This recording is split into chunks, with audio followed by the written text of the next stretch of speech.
one of the things that I think is really important to remember is don't make a judgment. If you have more kids than one, which one's going to be the executive? Right? Mike's like, oh, this one. You know, he's a born leader, right? He eats more. He's captain of his little league team. This is the guy. I think it really... Hey, can I actually jump into that real quick? Oh, yeah. So I actually think there's actually an easy way to look at this. Is there's a story by George Patton. You guys know who George Patton is? He was a general during World War II. So he had like over 1 million people that reported to him and his troops, and they were like, hey, General Patton, how did you actually lead 1 million people? You know, what do you look for in leaders, and how do you look for these folks that you someday groom to become basically your number twos? And he said it was actually pretty simple in terms of how you get people to figure out your leadership qualities you have in folks, and it's basically judged on 2 factors. One is their intelligence. So they're either dumb or they're smart. The other thing is their ambitions. So they're either really ambitious or they're lazy. So if you kind of drew the business school classic 2x2, you can kind of basically say that you start off with the smart and ambitious people, let's just say, and those are really easy to identify. They sit in the front row. You give them an assignment. They're going to do extra credit. Probably sounds like a lot of your kids.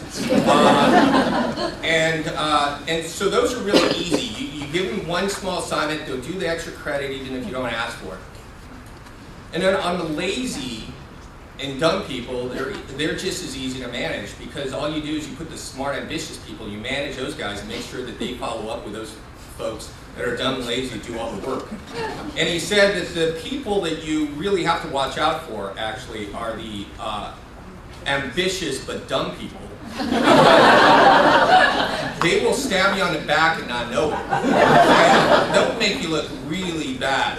And so on those people, you try to avoid them and give them assignments that they can't cause too much trouble.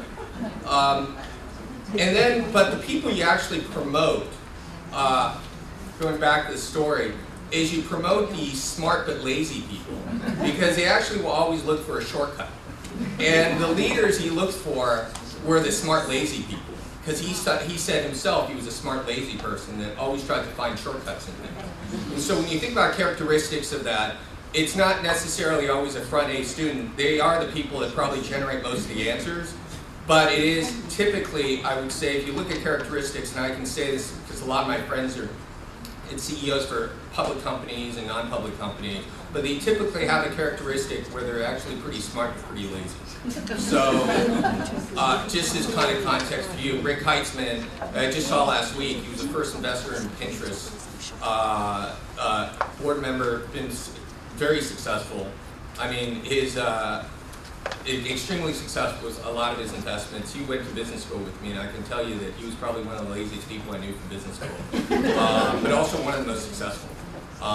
You know, Gideon Yu, another good friend of mine, who was the CFO at Facebook, YouTube, and was recently the president of the 49ers. Again, kind of falls under that kind of bucket. So, as you kind of think about your kids, it's good that they become hardworking, but you should try to figure out how they can become smart and lazy. Right. We didn't speak, so it's very similar to my thinking, right? In the sense that if you look at these people, as far as the child that would rather just be alone with books, pile of Legos, don't want to talk. There's a lot of the CEOs that are incredible CEOs now, founders of their company, that were just like that, right? The child that doesn't want to do, just wants to have fun, socialize, not very interested in studying. Richard Branson started a huge Virgin America brand. He actually dropped out of school because he just didn't do very well at 16, and then just started working and doing other stuff. I'm not saying that that's the right thing to do. I'm just saying, you have to broaden yourself. It's not like, just like Anthony said, the super ambitious, super smart, sit in front. I had perfect attendance, the whole thing, right? It's a different mindset. It's just a different mindset. Open up, and again. By the way, when you're running a company, a lot of times you're looking for innovation, right? And innovation doesn't work sometimes if you just have rule followers. So a lot of innovation happens when people are kind of skirt the issue or trying to go kind of close to the gray line as an entrepreneur. And that's why sometimes your best entrepreneurs are not necessarily the people that got straight A's. that makes sense. All right, so that's segue. So we didn't speak, so this is great. Okay, right? Getting away from, this is my big thing for everybody. You don't have to have the highest GPA in the room. That's our mentality, right? We want our kids, all the traditional Asian, my parents, everybody, we want our kids to be the smartest, highest GPA person in that room. That's kind of our goal, right? We want to be, and when you have that mentality, you're growing and stuff, it basically drives the, whoops. Anyway, you get isolated because you really begin to see that there's this zero-sum game, which is if I need to do well based on other people not doing well, if someone else does well, then I can't do well, right? So that mentality kind of drives, you're not sharing, you don't want other people to cheat off your papers, etc. And what you have to think about is a good example when you're thinking about raising kids that are going to be executives. You need to think more Phil Jackson, right? He won 11 NBA titles, right? The closest one was 9, right, with the Boston Celtics.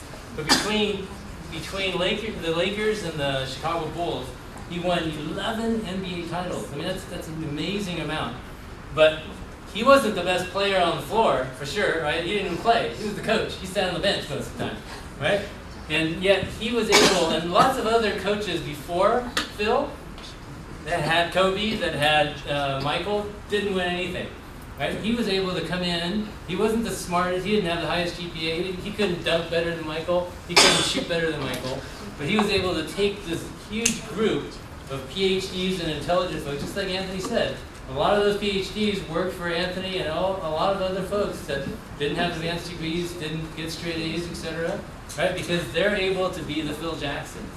Right? You have to broaden that and say, what qualities of Phil Jackson is able to bring all these incredible people together. And that's what great leadership is, right? That's what great companies do, where the people can identify the Michael Jordans, bring them in, keep them happy so they don't go and work for someone else or play for another team, and then be able to use that talent together and surround Michael Jordan with Scottie Pippen and everybody necessary. But you can't have 2 Michael Jordans, right? If you have 2 Michael Jordans, then they're just going to fight and it's going to be a bad team. So you have to be wise enough on who to hire, how to keep your people happy, how to give them the resources in order for them to be successful, right? So that's one thing, and they don't, and for sure, he doesn't have to be the best player on the floor. And your children, as well as ourselves, we don't have to have the highest GPA, the most intelligent in that room. We just have to be able to get the most out of that room and identify how to move the whole team forward. Right? That's the kind of leadership. The other is put your child to work. Just like Anthony was saying, I had a paper route when I first came to America, and my first job was when Great America was 1976. Great America was open. The second year, I was a cook. I cooked in their Jose's Tacos, okay? And I cooked for the corporate picnics. And to this day, I'm an incredible barbecuer because I cooked all summer when I was 16 in the hot sun, and I knew, rare, you want medium rare, you want meat. At 16, it was incredible. I was meeting all these people. They were complaining about stuff. I had to deal with why they didn't like their burger, why they wanted their more sauce, less sauce, etc. I'm interacting with all the people. So I've worked all my summers. And then, as Anthony pointed out, all through college at Christmas, I worked at Macy's as a salesperson. I was really good at math, so they said, hey, you should, basically work the registers, etc. Again, interacting with lots of people. And if you've ever been a salesperson or ever worked in a fast food or as a waiter, waitress, you know how tough people are. Okay? And you gain skills. And you can't yell at everybody. Okay? You can't walk away, throw away the stuff. You have to deal with that. You have to figure out how to deal with people, how to work with people, and how to get them happy, right? You want them to basically be happy even though they're very unreasonable. So how do you deal with that? So putting them to work. Chores, of course, fast food places are great because it's under pressure, there's lots going on. You have to just deal with the crisis, right? Lunch hour comes, dinner, not enough burgers, burnt buns, whatever it is. You have to basically figure out how to resolve those. Department stores, you learn the value of money, budgeting, you begin to realize everything costs, and then all of those, gain independence. The others, this is something on the parents now, right? So everything that we've spoken of is what the kid needs to do, right? They need to basically be leaders, go to work, be exposed to different types of challenges. But are you being a great CEO parent? Right? When I think back, my parents were awesome CEO parents because they allowed us to be free in what we did, what we chose to do, etc. And we had a lot of free time to play and be creative. Are you demonstrating integrity? Right? I mean, when you go in, and I'm at fault all this time. Right? You go in there and you go, can we order from the children's menu? I mean, he's 13, but he looks 10. Right? Those little things, right? And the integrity part, because when you're running a company, you can't make those. We've seen what happens when you make those decisions on the other side, right? People catch you, and it's a lot of lose face for your whole family and race, right? So integrity, it's really key, right? How to trust, how to be trustworthy, how to demonstrate that. So that's what we have to do. The other is apologize when you're wrong. Have you guys ever known either a parent or a boss or anybody in authority, you know they're wrong, but they won't admit it, and you lose so much disrespect for that. A great leader apologizes because he's confident or she's confident, right? So it doesn't define me. No one's perfect. It's the fact that I make mistakes. Everybody makes mistakes. And so you have to teach your kids that it's okay to make mistakes. I ask my kids, what mistakes did you make today? I don't ask them, it's like, hey, did you get an A in that test or whatever? What mistakes did you make today? Right? Because everybody makes mistakes. There's nobody perfect. And so your bar is very different from perfection, which nobody can achieve, and they're all stressed out, because, oh my God, my parents are going to be so upset, right? I got an Asian F because I got a B. Right? That's the mentality that we have, and it drives them to not want to fail. So they follow that line, they do everything they're told, right? Versus, what mistakes did you make? And being able to say, if I was wrong, then I'm wrong, but it doesn't define me. I make mistakes. People make mistakes. So that's very key. Demonstrate being calm in crisis, right? Things change. You didn't get the order. They ran out of your favorite chow mein or wonton soup. It's okay. You don't get in a crisis. The car doesn't start. I have 4 boys, so I've got crises all the time. In fact, there's crises going on as we speak right now. And you just have to, and I don't do very well on it, but then I apologize. I go, Dad was wrong for yelling. Dad had a hard day. You guys all came at me once when I got home, and you just apologize. And you gain so much respect because Dad makes mistakes. Everybody makes mistakes, right? But you have to be calm when big things happen, right? When things are really important, you have to basically calm down, don't get hysterical. That's where the parents are demonstrating to them. So they realize that, and as they get into situations, whether it's at school or in college or at work, all those things begin to come back, right? Stay calm, it's okay, made a mistake, not the end of the world, right? Think in the crisis, be calm. The other is, we have had family meetings. Everybody talks, right? You can bring up subjects. The hardest thing is you have to, for our 8-year-old, he has about 5 minutes. Okay? So after 5 minutes, it's like, okay, Riley, you can go. Okay? Because he's done. He can't sit for 5 minutes. But basically, get them very early to make decisions, make suggestions. Right? They have to make decisions. What do you want to do? You decide. Today, we're going to have Riley decide where we're going to go. Right? So just give them ability to make decisions. Don't make every decision for them because they have to make decisions. And Anthony will say, when we go into meetings and chaos comes, everybody goes, what are we going to do? You don't have the data. You really have no idea, right? But you have to kind of go, well, let's see. Okay, what are our options? How do we get to the process and make a decision? And if you make a wrong decision, that's okay too. But you have to make the decisions when you're the executive. It stops, right? I mean, President Nixon has the buck stops here on his desk and as president. So this is kind of more just not even CEO stuff. Enjoy listening to your kids. Let them talk. We don't always have to be teaching them. Let them talk and listen. And I mean, it's probably too late because we're all at Paly now, and your kids don't really talk much anymore.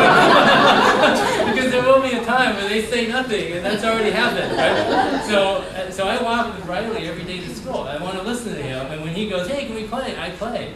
Because when my older ones were that age, I was really busy. So the downside is I'm traveling, I'm an executive, I'm running my own company. I don't have time or energy for this little kid that wants to play soccer when I get home, right? I mean, it's dark. I can't play soccer now.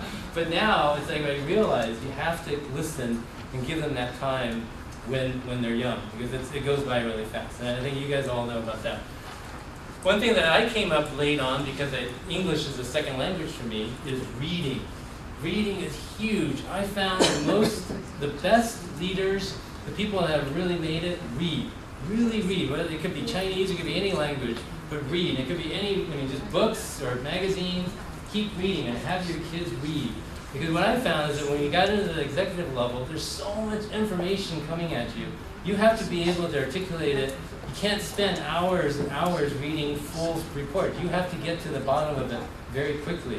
And so reading, and that's why a lot of the finance folks and the lawyers make really good executives, because they're used to reading through a lot of numbers, crunching a lot of information, and you have to be able to do that. So reading, staying up on current news, what's happening, not to demonstrate how intelligent you are, but just to be able to have all those, when something new happens, that you're able to process and pull all that information and go, oh, I remember reading about this. Or biographies and histories are great because you're learning from history all the different types of, Patton and whoever, the leaders in history, how wars were won, lost, all the different types of stuff. So these key thing here, reading, I found is really, really important. Okay, so that's kind of the part I have, and I'll let Anthony speak a little bit, and then we'll answer some questions. Okay? So, like I said, I didn't come here prepared to talk about anything, so I actually have nothing else to say outside of maybe, I don't think lawyers actually make good CEOs. They actually need to collect too much data, and most of the time I think that they are, and they work much more from a mindset of billable hours. That's my personal bias. They're not big on risk-taking. Yeah, they're not very good risk takers either. So I would say that personally, what I found is that there's probably different recipes to do everything. If you're going to run a research company, obviously you should have a person that has a PhD background. But if you're looking at building a company to kind of disrupt or innovate or change kind of how something was done previously, you probably want to find someone who is what I kind of had called earlier, that kind of smart and lazy person, because they are more likely to be able to understand where to skirt the rule and what parts of it. In some respects, you want your kids to be a little bit of a rule breaker. From that perspective, you really are looking at trying to really raise your kids to be CEOs. I don't know how many of us really think about that. I know my parents did, and I don't think about raising my kids to be CEOs, except that I want to make sure that as they're growing up, first, that they're good kids. Number two is that they, probably as a parent, you want to make sure that you provide them the best opportunities, and sometimes that best opportunity means a concept my wife and I talk about, which is the concept of forced constraints. So my wife and I come from completely different backgrounds. My wife is Caucasian, and she grew up in Del Mar, down in San Diego on a beach town, kind of much more affluent area. But we have this kind of concept with our kids that where we try to raise our kids with the idea of forced constraints. At dinner time occasionally, we or when we take trips, we go out and we give our kids each a product that we give them, and we have them sell it back to us. We talk about the flaws of advertising, so we do different activities that you might not necessarily think about that normally come out of the school curriculum. But we don't do it to raise them to be CEOs. In fact, I think, if I thought about both my kids, I probably can identify one of them is more likely to be a CEO than the other. But with that, I think what you want your kids to do is probably just be happy. And I know that, I was fortunate enough where I didn't have that pressure from neither of my parents, and some of my other friends growing up did. And they mainly have staff jobs now. So I think that there's probably different ways to kind of think about it, and I wouldn't follow the kind of traditional road of being, the formula of trying to get just a straight GPA is probably not the translation where you want to end up if you do want your kids to be CEOs. Yeah, I think very well. It's not our intent to raise kids. It's a good conversation, I think my intent, going back to that 7-year-old that didn't want to lose face for the Chinese race, I think it's key, right, for us to begin to raise great, happy community members, right? We're helping schools, and we're serving in the Cub Scouts, and we're taking kids camping, and all these things that we can do. And it's not even so much giving back, it's what we do, right? It's fun. I don't do it because I have to feel like I'm paying back. It's become who I am, and as we train our kids to do that, as society looks, and I'm always cognizant of that because it was very impressionable as a 7-year-old when my dad said that, but I thought it was very good vision for me that you always look beyond yourself, right? In the sense of what is it that I do, and I know that what I do can affect many people. So do a good job, make my parents proud if that's the case, and those are really good things. And one thing I will add to that though, growing up, and sometimes it happened to me when I was just kind of coming out from college graduation, is that my uncle, as well as some of my, when I first started working, and I said someday I actually want to run my own company, and in fact at one time I actually wanted to do private equity and buy companies and turn them around and sell them. But when I was talking about that, I remember at the time some of my uncles that came out from a previous generation said, "Oh, you would never be able to do that. You can't be CEO. You can't do this because you're Chinese." And I think it's the most far-fetched thing I've ever heard. And I think the question I always ask myself is, why not? And I mean, there's no reason why any of our kids, if they're talented, couldn't do what they want to do. And it's not our job to kind of hold them back, but there's not going to be an easy formula. All CEOs, depending on whose chart you look at, they're not all white. They're typically not your A students, but they all kind of have this ambition of saying, and had a reason why they were going to lead groups. So I would say, if you get around the whole stereotype or the myth, our kids can really do anything. And it's kind of our job as parents to probably encourage that versus what my uncle tried to do when I was younger. I think I was 21 at the time, and he told me that, I didn't have an engineering degree, and my brother was going to be, the success in the family because he was following this path. And I think you have to ask yourself, the question is why not? Why couldn't, any of our kids do what they want to do? Because I certainly at the time, and what I wanted to do actually as a going into private equity, I actually wanted to buy my uncle, the company that employed my uncle, and fire him. And I came close to actually doing that. But then I became an entrepreneur. questions? We'd love to take questions. Yeah, actually, regarding smart and lazy, for Chinese and Asian, hardworking is one of the most important traits. And the things are not easy, but for you, do you think you're lazy? Or also, when you educate your